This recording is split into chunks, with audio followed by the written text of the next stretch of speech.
go. Hello, ladies and gentlemen, and welcome to another edition of On the Mic with Mike. I'm your host, Mike Larkin, and joining me today for round two is the Ice Queen herself, Miss Regina Rosendahl. Regina, it's a pleasure and a privilege. How are you?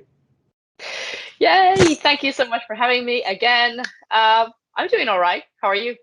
I cannot complain. First and foremost, I got to say, with everything that's going on as far as internationally wise, and everybody's talking about it being the new norm, how awesome is it to be traveling again and doing a lot of amazing work that you do as far as the professional wrestling side of things go? I mean, I'm so excited to be wrestling. It does feel a bit weird, like traveling still. Obviously, there are some restrictions and recommendations still. So I try to be as safe as I possibly can. But yeah, it's amazing to be out there again. I think what's great about it too is as well, like knowing you, and I've seen your posts and I've seen you and getting to know you. You've been jonesing just to get back on the professional wrestling scene and finally be working again. And I think that's great for Yeah. everyone in Finland, the international scene. It's great to see everything opening back up over there for you guys. Like you said, there's some restrictions, but you have that ability to go out there and perform like you do.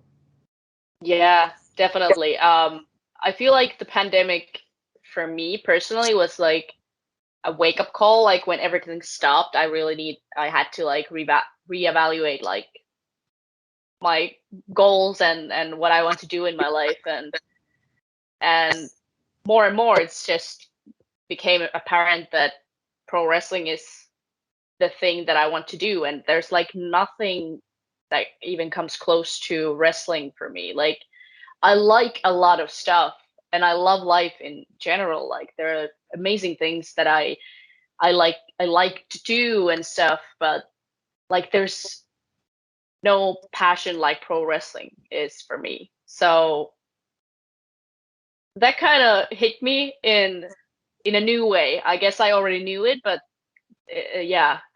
So I've been very motivated ever since the pandemic hit, really. So not Right. the best time to be motivated, but I mean now it's starting to pay off. So Well, right. I think it hit everybody so hard. You know what I'm saying? It struggled with everybody internally and externally. But it's one of those things where, like you said, it hits you hard. But I think you're really finding, and it shows within your work and you as a whole, you're really finding your stride and just wanting to continue pro wrestling, where some people would be stopping or some people want to take a break. You just keep going. I think that's the great mindset to have about it, you know? yeah, and it works for me. I mean, I understand that it is such a difficult time in the world right now that if people want to take a break from wrestling, like that makes sense, and I understand. But for me, it just wasn't like the break that I had to take because of the pandemic was good. Like mentally, it was very good that I had the time to work on myself and go to therapy and all that stuff. Um, and slowly start working on my craft again, like getting inspired and stuff.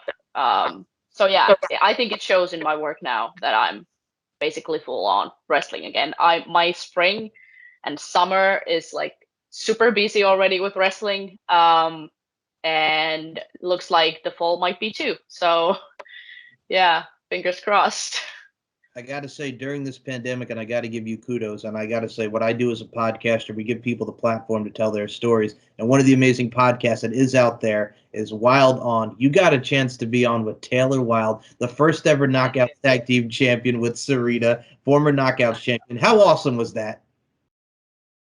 I can't explain. It was like when I got the message, I was like, did they get the right person? Like, like, why are they asking me to be on? But it was surreal, like talking to her and the fact that she had studied me for the interview. Like, she knew stuff about me. It was like, why? Like, I didn't. It made no fucking sense to me, but oh, it was amazing, and she's so lovely, and I think we actually bonded with her as well, and yeah, we have the witchcraft thing in common as well. So yeah, Well, I got to say, what's great about it too is first and foremost, guys, if you've not checked out that interview, go check it out. But when you look at someone who has like that book of knowledge and wealth, like you have Taylor Wilde, who was in the WWE developmental system back in the mid 2000s, made her mark in TNA, and then she's picking your brain and look at what you do as one of the up and coming rising stars, that gravitational pull that you have with fans. It's an amazing thing to see as well. And like you talk about the witchcraft, my goodness gracious, like you guys have that same thing, which is very cool, but you also have that like good witchcraft about you, which we talked about in the last show. And Yes. it's very fascinating. Not only does it like go with like what you're doing with your gimmick and what you're doing with your character and you as a whole, but it's something that a lot of people that can really spark one's mind and interest, you know? Yeah. Yeah, I guess. And it's like witchcraft has gotten like a lot more common now, and people are getting more aware of it. Um, so now it's easier to find other witches. But yeah, it was cool to have that in common as well as having wrestling in common. So that's quite a lot already. Like that's my personality, wrestling and witchcraft. Well, look at it like this. It's the two W's, wrestling and witchcraft, right? It's the two W's. I know. I know. I think what's great about it too is it's that uniqueness. I think each and one of us has like that exemplified like trait to us. And I think what's very cool is that all that niche, that uniqueness, that nuance, so to speak, that goes with how you apply your craft in wrestling and in life in general. So we all have our quirks, so to speak, you know? Yeah. Yeah, we do. And I really wanted to have that in my look, especially in my wrestling gear. Um, but yeah, I did have supernatural powers at one point with my character, but those have not followed me for quite some years now. But um, yeah, I mean, I would love to do more witchy stuff with the character as well. Just not sure how exactly, but Right. yeah. What's cool about it too is like you bring up the gear, and I talked about this before we got on air, so we'll talk about this on air. Yeah. My God, woman, that gear looks beautiful, looks so vibrant, it looks great. I love it. Thank you. I love it too. Like, that's one of my favorite parts about wrestling is designing new gear and then figuring out the whole look that goes with it. Because I'm very specific about the makeup and the hair and the nails. Like my nails are purple as well. Like everything has to come together for me. Um, so I'm very obsessed with the new gear that I get. The problem with that is I have been obsessing over this gear for the past year, which means that now that I have it on me, I'm almost like bored of it already. So I do need like I'm already designing new one. So yeah, I mean it's I don't know. I can't enjoy it when I have it because I already like ruined it for me. I was about I don't know. you just got this gear, now you're gonna make new gear. Which again, you always like again with professional wrestling, you always have to have your gear. Yeah. Yeah. But that's like amazing. Like you just want to continue going on with the gear. And like really it's kind of like the evolution of what you're wearing. I like that. I respect it, but I'm like, Yeah. dang man, you just got this gear. Now here we are the next gear. I like it. The stages, Yeah. right? Yeah, exactly. Like I like that the gear and the look evolves as I evolve as a wrestler and as a character and as a performer. So I like that about it. But yeah, I'm gonna be wrestling with that gear for at least this whole year, I would say.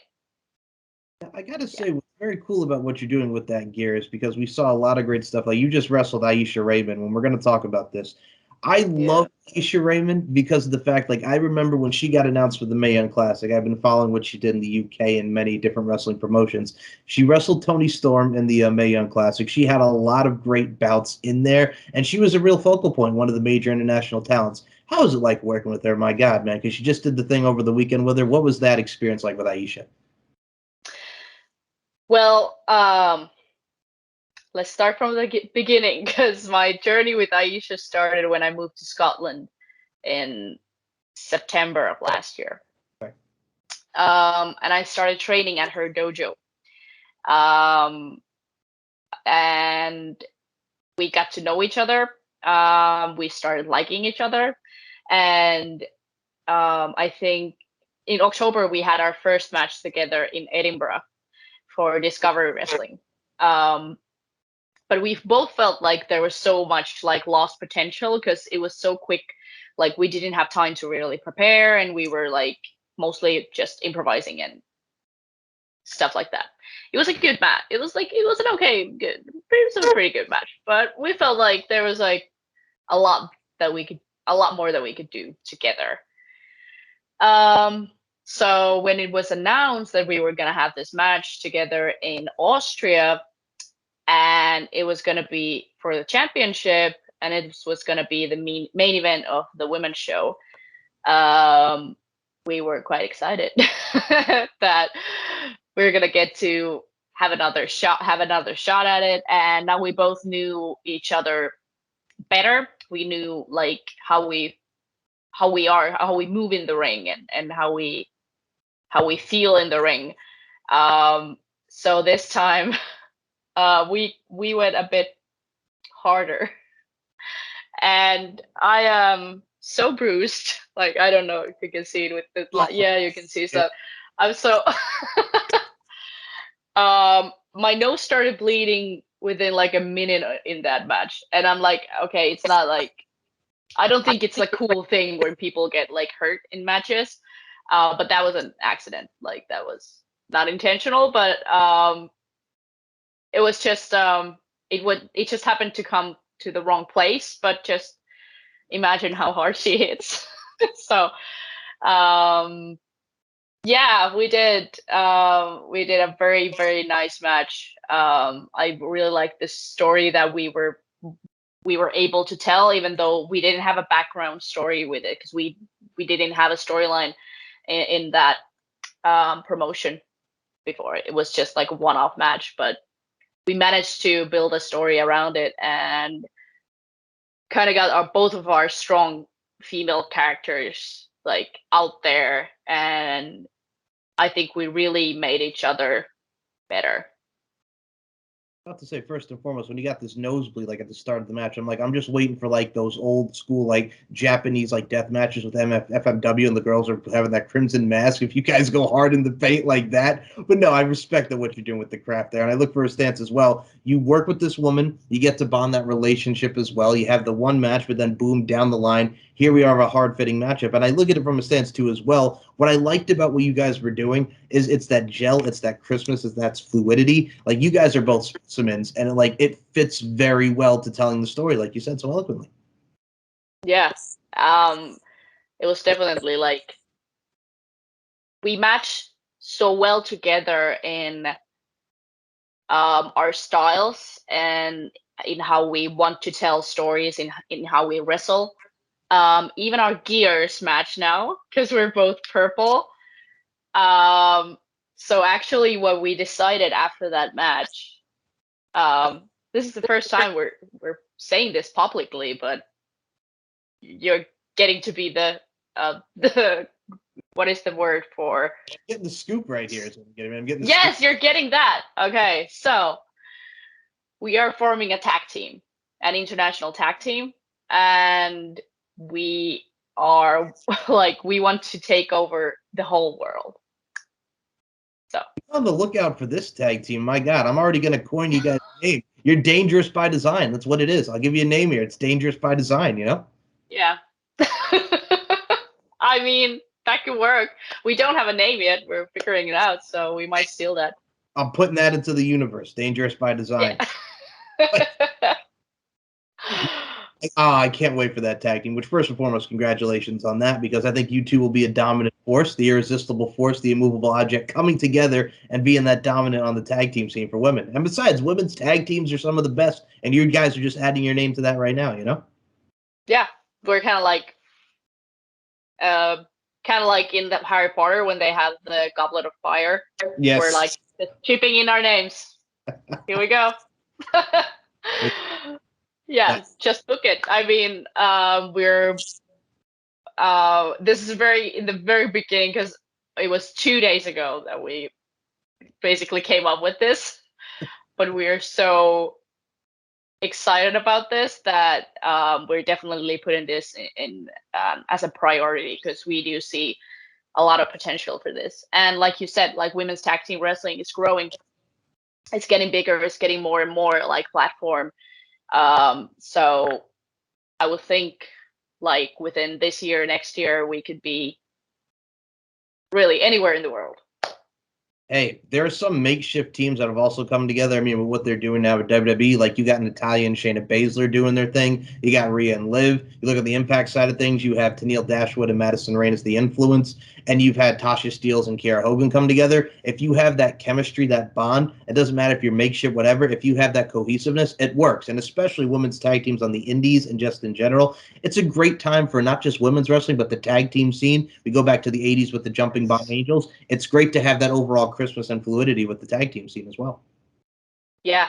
I think, yeah, I think we're going to do great things. And I'm very excited to see where wrestling is just as a whole. It's just growing all the time. And the women's scene is getting more and more and more exposure all the time. So I think there are so many options and so many opportunities out there. And we just have to grab them.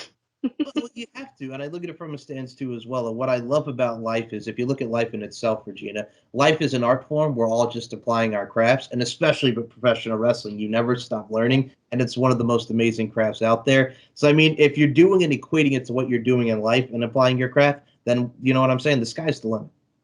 Yeah, I agree. Now, with you, I'm going to say this right now. Besides the sky being the limit, you got also another one coming up. You got the Body Slam Women's Championship, and I've seen this woman, Alyssa Kiss. My God, man, Alyssa from the mixed martial arts side. She's got that tattoo ink, like I'm looking at Ink magazine. Beautiful human being. The wrestling, the kits. She has a repertoire in her arsenal. How much are you looking forward to that match? Because I can't wait to see it. I am looking forward to it so much. I'm very good friends with Alice Inc. She is from Sweden, which is our neighbor in Finland. So she was actually with us in Austria, so we got to hang out this weekend. And we have trained together, and we are good friends, but we have never ever had a match together. So I'm very excited, and I just know we're gonna get some like we're gonna do some cool shit. And yeah, um, I've heard like the crowd in Denmark is like amazing as well, and she is like the number one babyface in the country. So I'm ready to to get some heat, I guess. Well, I think from following your career, and I know you post a lot of throwback pics from the days of you being a babyface to where you are now as a heel. Yeah, It works though, because you also, with any character in a story or anything in wrestling, there's a protagonist and there's an antagonist. And I think when you look at a yeah, woman like Alice Inc., which, by the way, first of all, great name because it incorporates the tattoos and just her as a whole. I like the style, but also the I same know. right at the same time, her character is like this warrior that can hit you, she can strike you, she can kick you, and it works. And it's that very empowering figure to take down that antagonist, which is you, Ice Queen, with your dominance. What's cooler than being cool, ice cold, to quote I know. Outcast? You got that thing Yeah, about you, and so it's a contrasting styles that make it work. I know. I'm looking forward to that, and the size difference is like a big one as well. So that's always like a fun thing to do. And I know we don't want to do the very obvious choices that we could do with the smaller wrestler versus the bigger wrestler. I think we want to create something a bit more unique. But it's gonna be great, and I can't wait to work her as a person and as a character. Well, it's like, and I agree with you, because it's like, mind you, like the story of like a Gail Kim versus Awesome Kong will stand the test of time. Or you have like Yeah, God rest his soul, who's going to the Hall of Fame, Vader. Like you could do like that big Van Vader type. I'm gonna punch and kick you and splash you, but be athletic. But it's like at the same time, let's mix it up, you know? yeah, exactly. That's how I like it. And I think we're now getting into a place where they're a bigger wrestler doesn't have to be only one thing. They don't only need to do the same things as the other bigger wrestlers do. So there's more like fluidity that we have nowadays, and I think it's great. So yeah, that's what we're gonna do. Well, that's what makes it, man. The fluidity and the crispness of just the maneuvers and actually just showcasing what you guys get to see from the overall just submission technician, splashing, what have you, doing the high octane aerial assault. There has to be that fluidity in there. And I think in today's professional wrestling, it's almost like a video game in a way. The reason why I mentioned that's like stop, you have the X, you have the triangle. It's like one giant video game where it's nice to just slow down and show the fluidity and be like very graceful. Yeah, I agree. And that's a lot. And I mean, a lot of people talk about that, and it's very apropos. And I mean, I'm going to say right now, one of the reasons why I love you is because you're very outspoken, which is awesome. It's very blunt. It's very honest. Like you like posted not too long ago one of your interviews where you were talking about intergender wrestling because there's still some ignorant people out there that don't Yes. understand the growth of how much intergender wrestling has changed from the comedy aspect and where we are now. Go ahead. Yeah, I mean, that's just for me, since this is an art form and we are telling stories. Sure, it's a sport as well. As in, we tell the stories in a very physical form. And I love the physicality of wrestling, but I think I love the stories even more. And when we're telling stories and we have characters that follow scripts, I think it's very, very, very stupid and lazy and ignorant to write stories based on people's gender, because that is like the least interesting part about like people, their gender. Like I don't like that makes no sense to me. Um and especially since the genders in wrestling are not treated equally. This is just like a big, I think this is where you can see it most clearly when we want to tell stories with men and women in the ring together, and just wrestling together, telling stories together, then people don't want to see it, or don't feel like it's realistic, as if anything in pro wrestling is realistic. Like nothing in pro wrestling is realistic, and I think that's what makes it so great. Sure, there can be like little bit of a realism like mixed in there. I think that's what makes it great. Like sometimes you're like, oh, what's that? I don't know if that is maybe I don't know. Like I love that feeling, and I get that sometimes when I watch wrestling. But we all know it's a performance, and I don't think that's a bad word. I think I find it very weird when people get so offended by that. But Right. And yeah, it's the thing too. It's like you were talking about how boring it can be with gender. It's like, okay, what's the story? He's a man, he's superior, she's a woman. Okay, but the problem it's just like, okay, like we've seen that so many times with intergender yeah, wrestling, but it's like I look at it from a standpoint, I think you can agree. When you're training to become a professional wrestler, to apply your craft, you're in there wrestling men and wrestling women. Like it's just they intertwine in training class. So let's really showcase that on the forefront and really make something big out of this because it is. And some of the best matches take place in intergender wrestling, and it makes for something great to be told in the ring and outside the ring. And you have that build to it. Like it's not nothing that should be like looked down upon, but really embraced because we have both, professional wrestlers as it is, wrestlers going out there and showing their craft. It's a beautiful thing if people really like dive deep and really understand the process. yeah, I agree. And like you said, like we train, all genders train together already. Right. So we do the same things together. Why should not we have an audience while we do it? Like I don't know. It's just like it's just as realistic as you make it.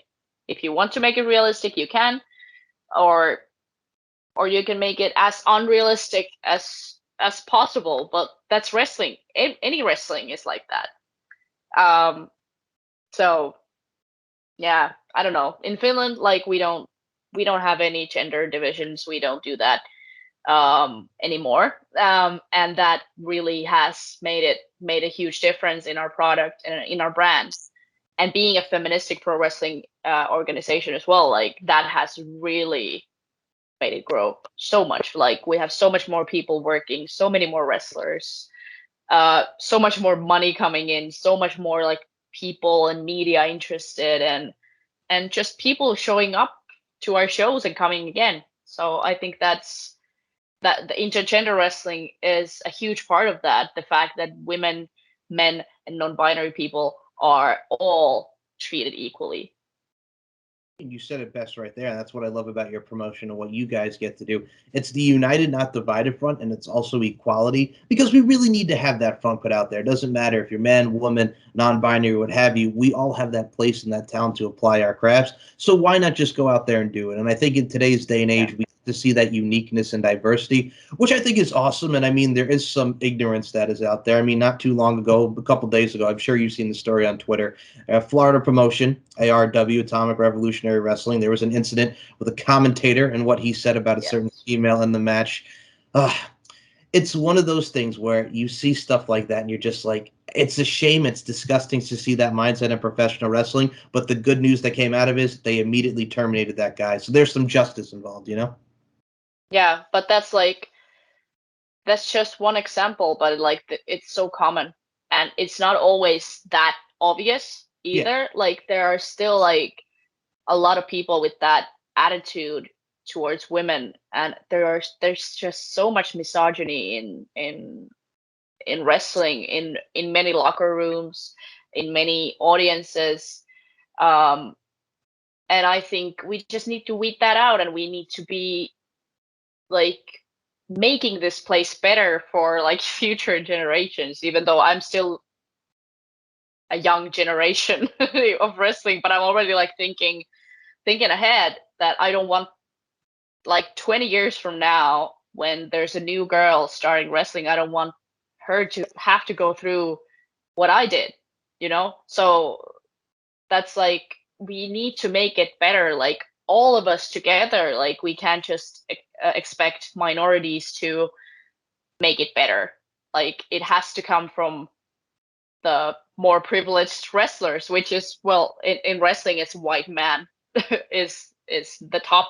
Um, and I have a lot of privilege as well because I'm a white woman, so, and a cisgendered woman as well. So we do need to check our privilege and understand that we have that privilege, and understand the injustice that is going on, and see like outside of our own kind of point of view, and help be the change. Right. And I look at it from a stance too as well with the girl in question. Like she, and what's interesting, I'm sure you guys know, for if you look at social media, for God's sake, this woman is 21. It's her first year in the business. And all of a sudden we're dealing with this. It's like, here's what's the part about that sucks. Like you mentioned, misogynistic and misogyny. It's like, if you're a female getting into the business, now, mind you, from the female side of things, a lot of you ladies have gone through a lot of stuff when it comes to the professional wrestling side of things. But when you're a year in, and you're doing what you love and what you get to see on TV and really want to aspire to be what you want to be, it's like that's the negative aspect that some people will tune into. It'll be like, you know what, maybe this was not such a good idea to get into this. And it's unfortunate to think like that, but it's like, you know, you think we're in the year 2022. We've gone away from the bra and panties type of thing. We're actually letting women wrestle and giving them time, main eventing shows, more women's promotions are coming into fruition. And it's like, goddamn, there's that negative nugget that's really going to put a damper on stuff like that and sour it. Yeah. Um, and unfortunately, there is a lot of that happening, but I'm glad that people are now forced to take it seriously. Like, if that video had not gone viral, I'm like very skeptical of whether there would have been any repercussions, you know, for that commentator. But it did.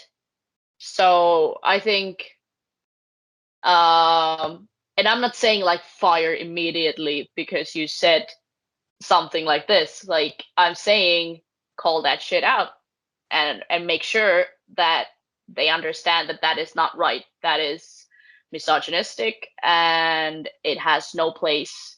And that person had no place being commentating a women's match with that point of view. But just to make sure that like call them out in it, and educate them on that, and then it's their choice whether they take it, whether they want to learn, or if they just continue doing that and being misogynistic, then it's I think it would be a good idea to maybe like not work with them.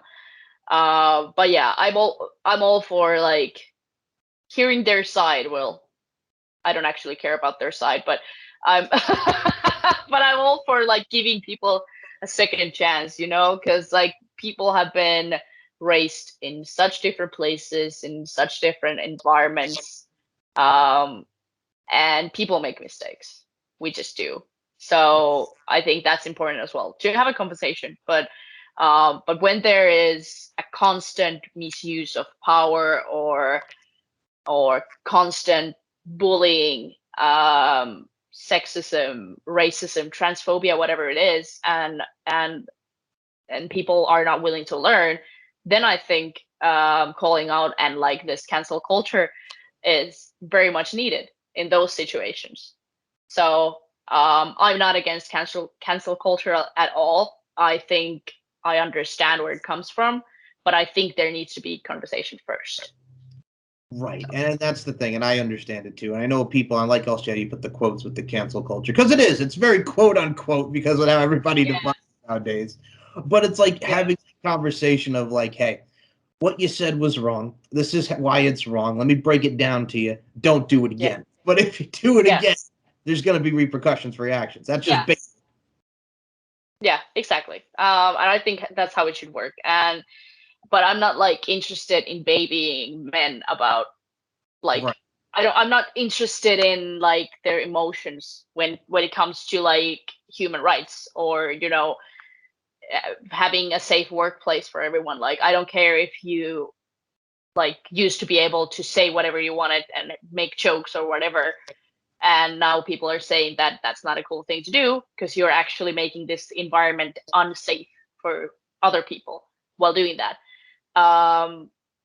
So those people who say like that it's gone too far because they can't like say jokes or whatever, they can go fuck themselves. Really, I don't like your emotions are not as important as other people's human rights. Okay.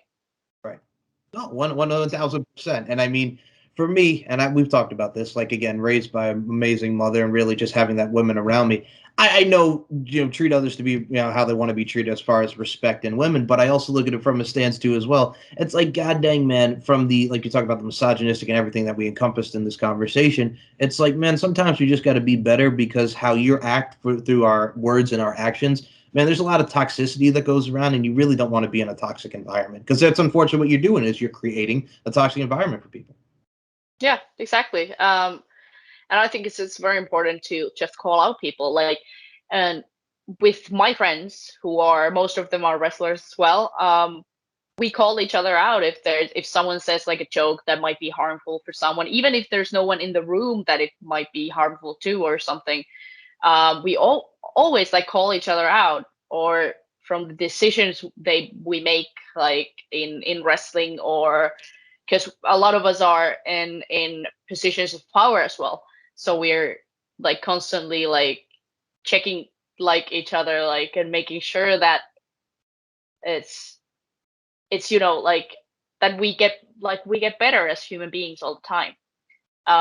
So I'm very grateful to have those kind of friends who will tell me if I do something wrong or say something wrong, or whatever it is, because like we're never gonna be perfect. Like no one is gonna be perfect, and like shit happens. We make mistakes, but you just need to be willing to learn and like be able to think outside of yourself, I No, think. I get you, and I also look at it from a stance too as well. Not to be like comical with this, but it was funny, and I know how much you love this person, so I had to send it to you. So Dewdrop was was going on the Yeah. bump, and the guy was being a dick. And unfortunately, in this world, we still live with shaming people for their body types. And she just goes, "It's Yeah. not my fault that your dad likes BBWs." And I'm just like, okay, number one, that's a great comeback, and number two, at the Yes. same time, you're making light of something that probably like she's heard before, which is ridiculous because it's not original. And at the same time, it's downright disrespectful. So you came back, you killed them with kindness, but at the same time, you provided some comedy to it, which in all retrospect, she handled it very well. Yeah, she did. I'm just, I guess I was like, I expected more from wrestling fans.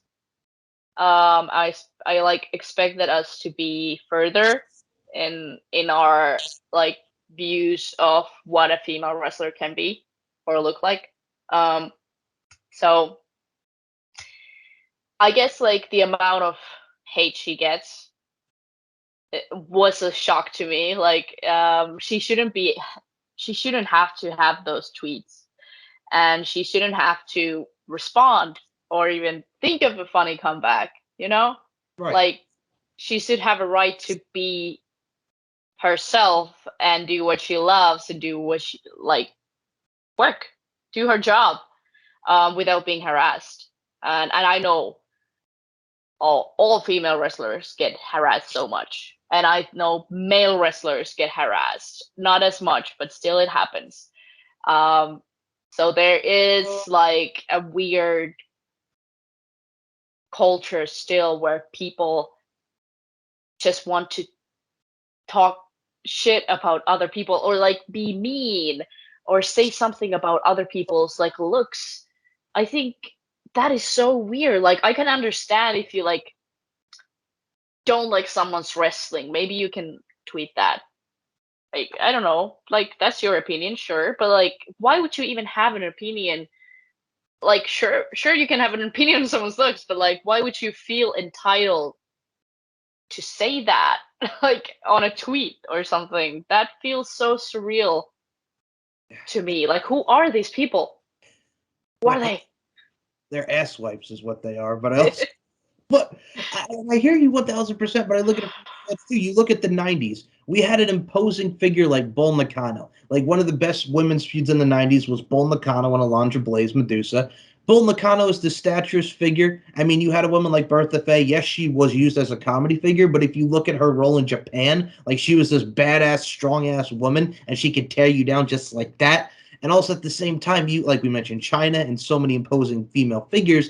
When it comes to women like Piper Niven, Viper, Dewdrop, whatever you want to call her, she's one of those women. First of all, a cutie beauty in her own right. My goodness gracious, but it's one of the Yes. things where like I'll give you the utmost compliment here. I could see a lot of that in you because you're both two athletic, staturous women who are absolute brutes, but at the same time are probably two of some of the sweetest people out there. And again, much love and respect to you, Regina.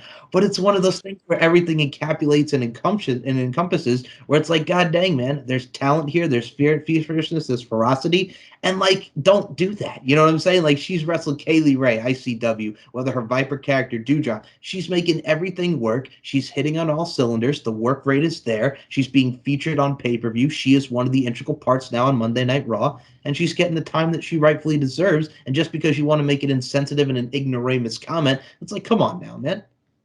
Yeah.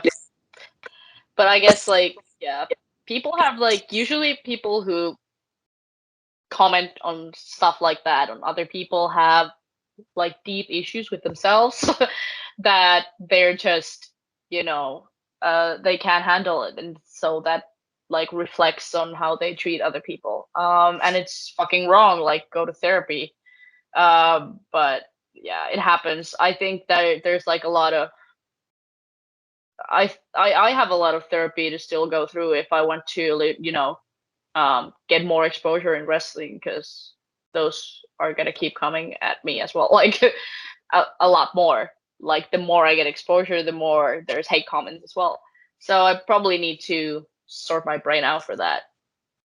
And unfortunately, that is a part of it. Like when you're growing your platform, you're growing your brand, you need to think about, oh, what about all the hate comments that I'm gonna get? How am I gonna deal with that? And should I read them myself or should I have another person like going through my social media before I do, or how do I do it? I don't know. And it's interesting, and I'm glad that you brought up the therapy stuff because I think well, it could be men, could be women, doesn't matter. When you go through stuff and you feel like yourself, like either you feel insecure within oneself or you don't feel you're being your best you. But I think at the end of the day, whether it be spiritually, whether it be just in general, that old proverbial looking oneself in the mirror, I think as you start to continue to grow and evolve, and as you get older, you get wiser, and a lot of things start ticking up in the old noggin ski. It's one of those things where you appreciate yourself, you find that self love, so to speak. And I think it's wonderful. And I, again, just including you in these sentiments and all women in general, I think it's amazing to see women like yourself, Regina, just really finding that self love and continue really to inspire a lot of young women to get into professional wrestling, but also at the same time, it's wonderful just to see everyone's progression and succession going forward. And I think that's what we need more in today with women's wrestling and professional wrestling in general. Because man, tweets like that, overall verbiage, and in general, that could really affect, and I'll say it to put it bluntly, fuck up someone's mindset. But at the same time, man, we get stronger because of it, and we live and we learn with it. You know. Yeah, and not only like the tweets that do drop. I don't remember her name. Like she keep like they keep changing it all the times. But Dewdrop, all the tweets that she gets are also being read by Yes. other people, other girls, young girls, maybe kids who are maybe bigger, maybe not, but still getting that message that they are less than and they shouldn't be posting pictures to social media. They shouldn't be, striving to be a pro wrestler or doing anything like that. So it's not only harmful and hurtful to the person that you're sending it to, but also there's a possibility of doing a lot of other kind of damage while you do that. Um, so I just think it's very sad that people do that. Um, Right. And and I don't think there's any way to make people stop doing that either. Like there's always going to be people who do that. Um, right. but I get it, and it's one of those things too. As we're sitting here and I'm letting it, manifest, so to speak, and marinate in my brain here. It's amazing to see how that also equates with popular culture and everyday life. Like we see episodes on TV where they talk about serious matters like disorders and what a lot of women go through with eating disorders, what have you. And you've been open about this as well. But it's like that type of stuff that does still exist, like you would see on a TV show, also equates to real life. This is what people go through. You know what I'm saying? With again, we talk about words and verbiage, but it's like, god dang, man, like you want to look like Tyra Banks, like it's like America's Next Top Model, because that's the image you're perceived and what your eyes are like viewing. This is how I think the world is supposed to view me as an athlete and as in general. But I think what's great about body positivity, and this also equates to you, like you also showcase that body positivity, which I love through your photos, through your lingerie, and we'll get into the OnlyFans in a second. But god dang, man, it's stuff like that is like a glimmer of hope, and it's a light, so to speak, of what we get to see and overall showcase body positivity for the internal and external beauty that all women possess. yeah, I think it's important to have different types of people and different types of bodies in social media, in the popular culture, um, just everywhere, so people can see different kinds of people and understand that there is like a wide, such a variety of people. And I think um, so many people can be beautiful in so many different ways. Um, and I think the most important part is, or the most important thing to know is that the beauty is not something you have to have. It's not something that makes you a worthy human being. Like you don't need to be beautiful to deserve human, decency or just, you know, basic respect. And I think, uh, unfortunately, it's a big part of society, and just even outside of like the entertainment industry. It's like it's everywhere, and in a lot of cases, like it shouldn't have to be.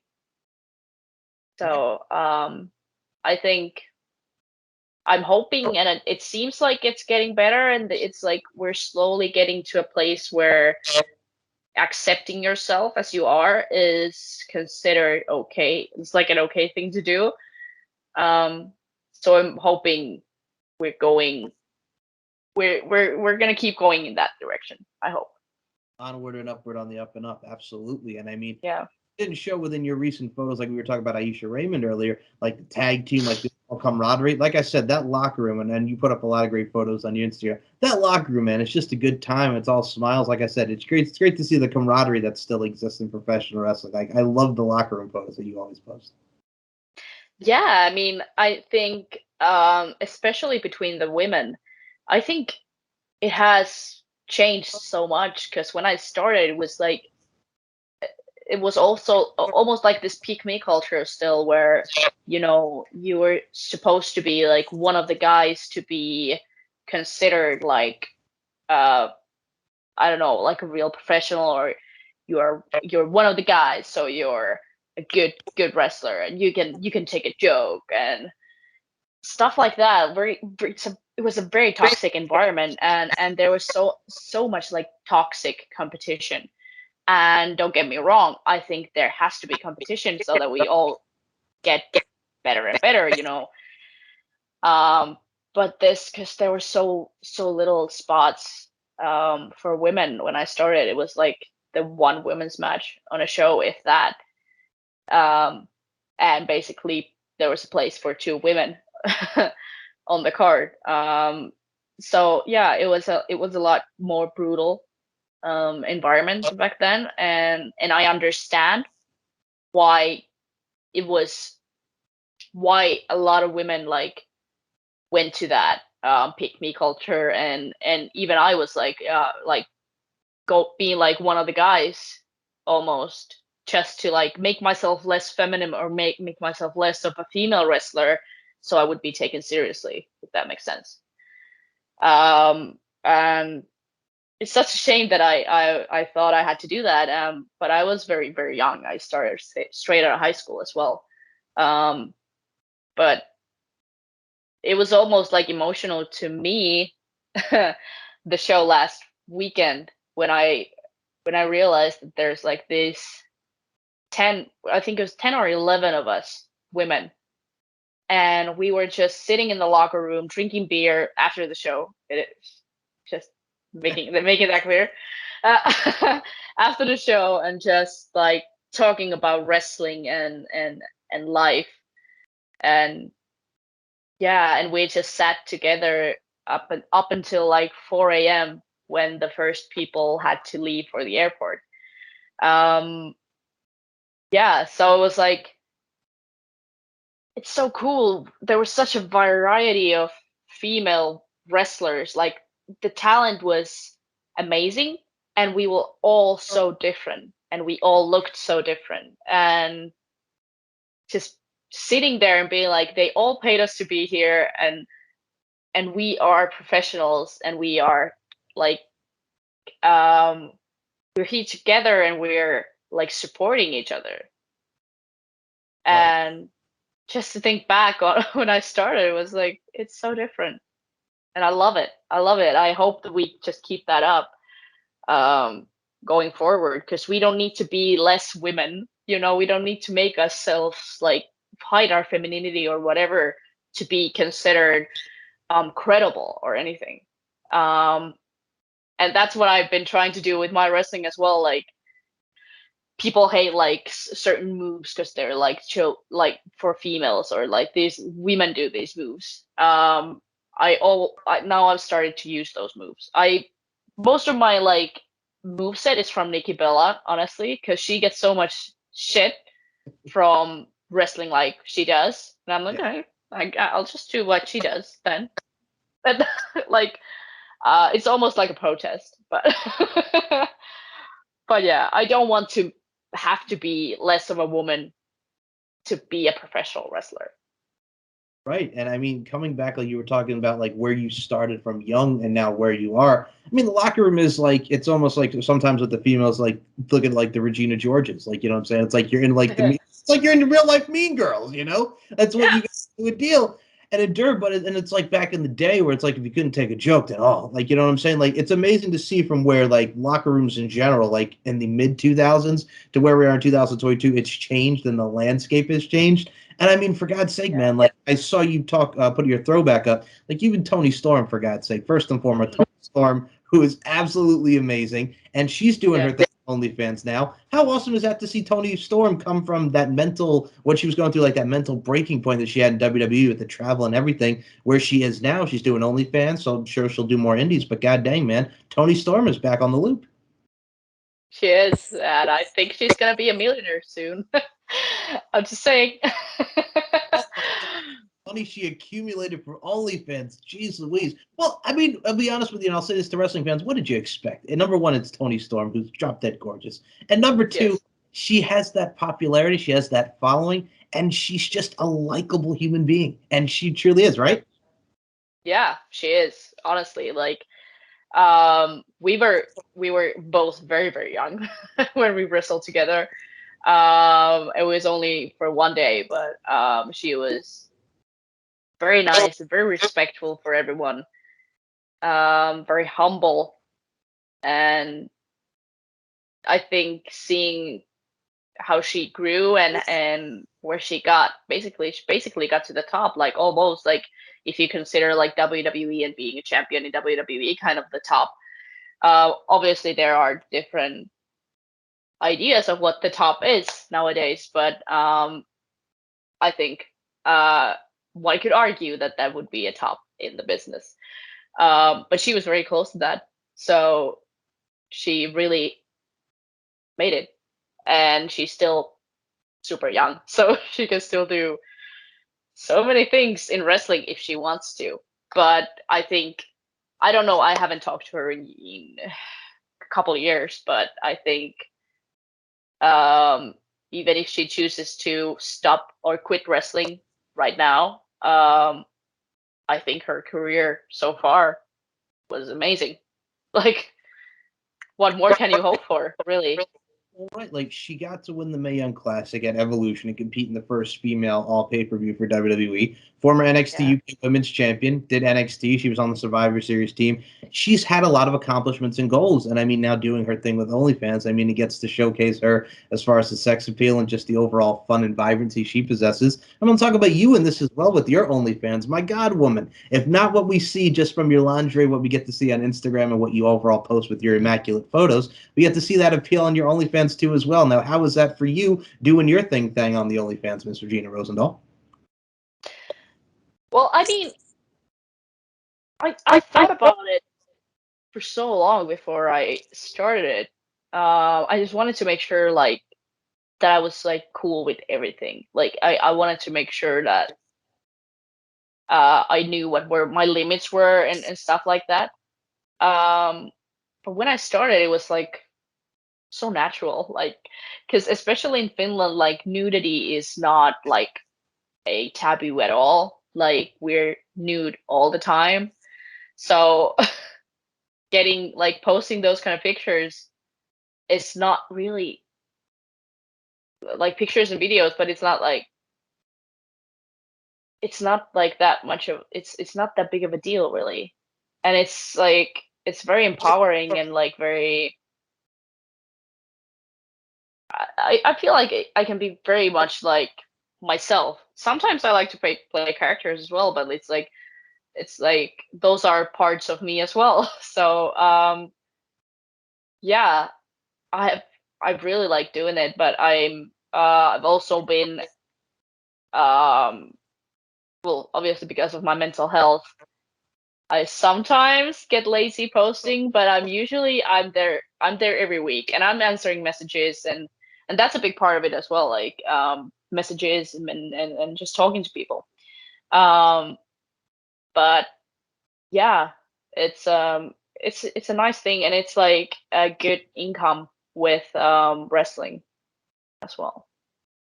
And I love that too as well. And I think one of the most I gotta say, one of the most things that really a lot of people don't understand, I think one of the people that people really downtrod and really downplay OnlyFans, like what's amazing is it's not just like for adult stars. It's not like all porn. It's like it's women showcasing their stuff. And also, like you mentioned, the interacting with fans and the messages. Because every time people always go with like OnlyFans, oh, it's for the porn stars. So it's like, no, you could post other stuff on there that doesn't have to do with adult content, if that makes sense. Because a lot of people forget that.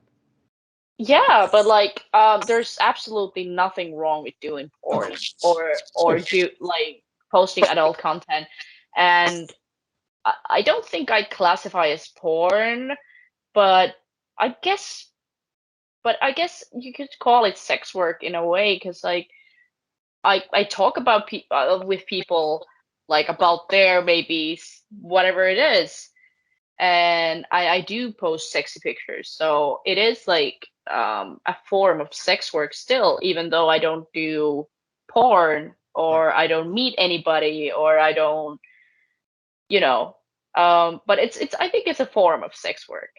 um and I think sexuality is such a big part of human beings and most of our lives. Obviously it's not for everyone, but most people, I would say. So I wish that the stigma and shame around sexuality and different fetishes would like disappear eventually, and it would be like a normal thing to talk about that stuff. Right. I mean, we're in a day and age where not everything is taboo anymore, and we're all very Yeah. open and honest with what we like. So it's like, who really cares at the end of the day? Number two, that's what makes us all unique, you know? Yeah, and I don't. It's just very harmful to have that kind of stigma around it and make people feel like they're like weird or whatever. Like even having the like slightest deviance like from the norm, it's like then you're like a freak, Oh, and that it shouldn't be like that. It shouldn't.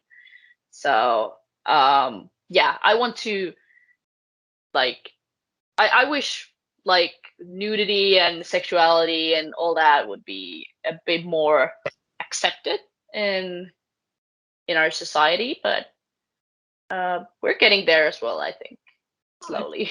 I think so too. And I got to say, first and foremost, if you look at it, like you said, like having those photos, having nudity in Finland, it's not a thing. Like I remember Euro trip, for God's sake, when they're on the nude beach, you know what I'm saying? There's nude beaches as well. And I think of it from a stance too, as well. It's like, it's the human body. You know, who cares? Yeah, We're all humans. It's the human body, right?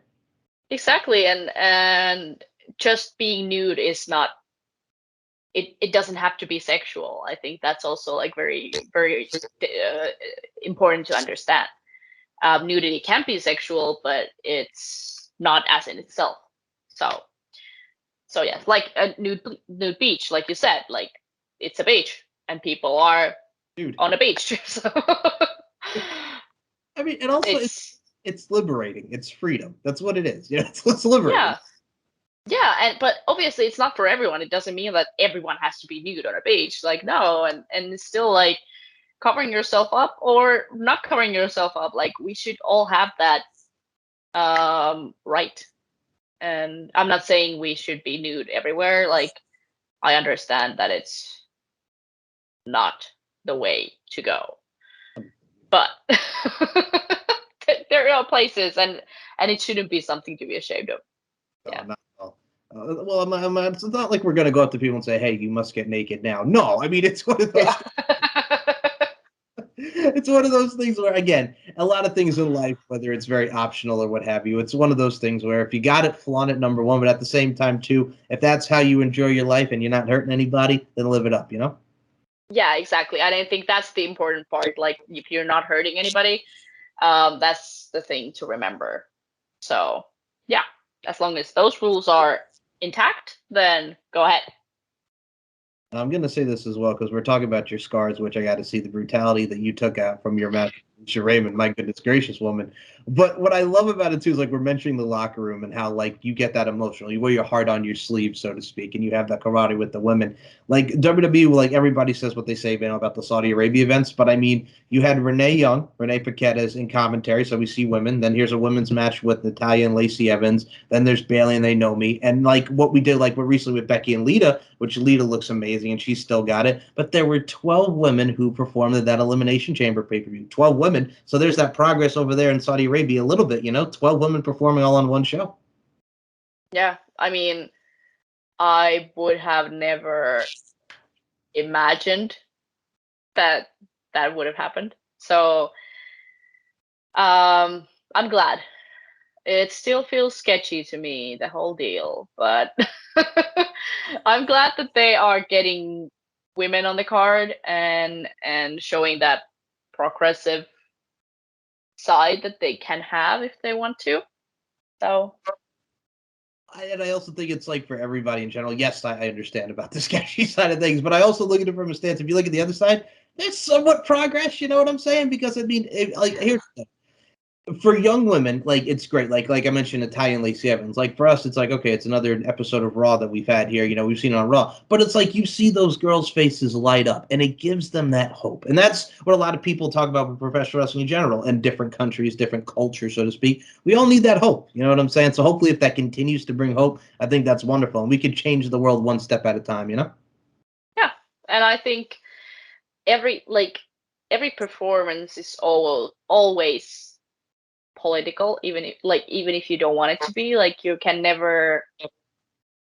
can't choose to be not political like that. That's just unfortunately that's not it's not an option. So if you choose not to be, then it's a choice. It's a choice. So I think in wrestling, we can make so much difference in the world, and and to, and to think about the fact that just this wrestling, how small of a thing it is, kind of, not for me, but like in the world, it's a small thing in the world, but still that can make a change. Like it can make these small changes everywhere. And if WWE is doing it with their platform, um, there's quite a lot of pairs of eyes watching it, so they have the ability to make a lot of change. Um, so I hope they use that power well.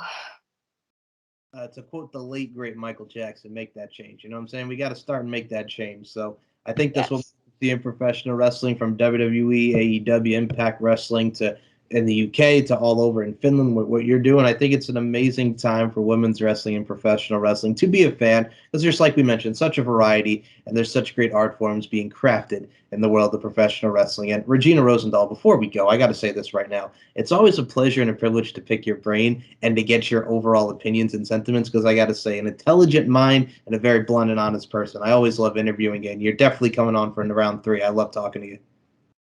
Thank you. I would love to come back. Yeah, the honesty and bluntness is just it's in my genes. I can't help it. I cannot like I've tried not doing it, but it doesn't happen. I can't. It's if I don't say it, my face will. So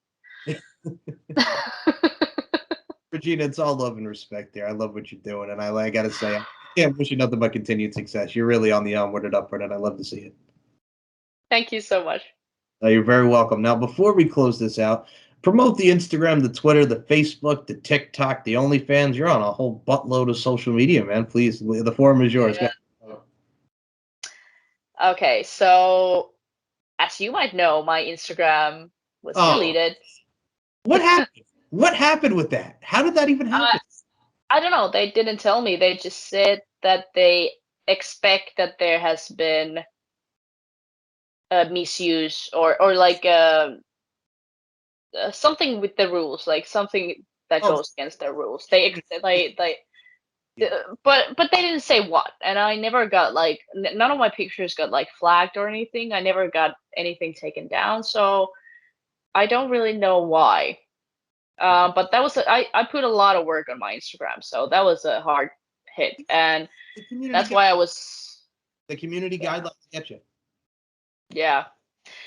but yeah, I was without Instagram for a couple of months, but then I um, made a new one, which is that dot Regina Rosendahl.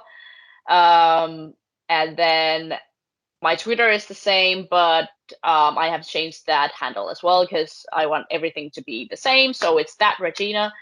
Then Facebook, it's that Regina. Um, TikTok, I don't know. I hate that place. I never do that. It's somewhere. I have it. Oh, But and I don't mean to laugh, but you're not the first one to say that because like every wrestler that's on, a lot of people hate TikTok, and I'm on it. I do it like to promote stuff. Again, it's another form of social media, like, yeah. but a lot of people hate it, and I don't blame them because and a lot of it is stupid at the same time. Yeah, like I don't know, like the content, I don't have that much problem with the content, but like it's such a toxic media, especially like the Finnish TikTok scene. It's Okay. horrible. Like whatever you post, there's a 12-year-old boy saying that you look fat or stupid or wrestling is fucking fake or something. I'm like, we know, we're doing it. So but yeah, it's a horrible place. Probably if I had like the energy and the patience to keep doing it, the algorithm would probably get better and I would get less of those comments maybe. I don't know. But yeah, it was so toxic. I was like, I can't do it. But yeah, I am active on Twitter and Instagram. I'm posting to Instagram every single fucking day.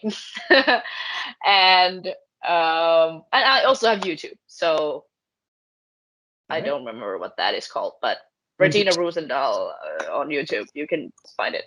Um, there are a lot of well, not a lot of some full matches, and I will be posting more and more when I get them. But you can probably link my put my link tree somewhere when you post this. So yeah, go check it out. And OnlyFans is Body Love Regina. Links will be in the description to all of that. Absolutely. Please Good. subscribe to her YouTube. No, but please subscribe to her YouTube. Subscribe to Yeah. Regina. A lot of great matches. And also, please promote your promotion as well. Promote the promotion. I'll put the promotion in the links as well. Yes. So FCF Wrestling is my home promotion, and we are a feministic pro wrestling organization based in Finland. We mostly work Helsinki. And yeah, we have such great talent. Like we have the biggest women's roster in the Nordic countries history. But also like our men are pretty good as well. I love it every time. The men are pretty good as well. Oh, I love it. Well, I think that again, it's great to what the craft is. And for those who've not checked out FCF, excuse me, great promotion. Link will be in the description. Please attend their events if you are in the area. Enjoy what they do because it's an alternative and it's something for everyone. And that's why I love the promotion. And as well, also, fuck your community guidelines. I will say that for taking down your Instagram. Man, that is complete bullshit. And the reason I'll say that is because I've seen your posts. You come up in my old timeline ski. You have done nothing that warranted community guidelines. That makes no sense. Nope. So Nope. I don't know. I was a bit too feministic or a bit too naked for the body that I'm in. So I don't know. Fuck them. That's what I'm saying. I'm quoting Bad Luck Fale like it's New Japan, man. Fuck them. That's what you got to say. Fuck them. Anyway, I digress. So links will be in the description, the link tree as well for Miss Regina Rosendahl, so you all can follow her, even on TikTok, though she hates it, because there are some good TikTok videos you'll see from Regina, who does a lot of great work. So links will be in the description. And Regina Rosendahl, do you have any final words to the people before we close this thing out?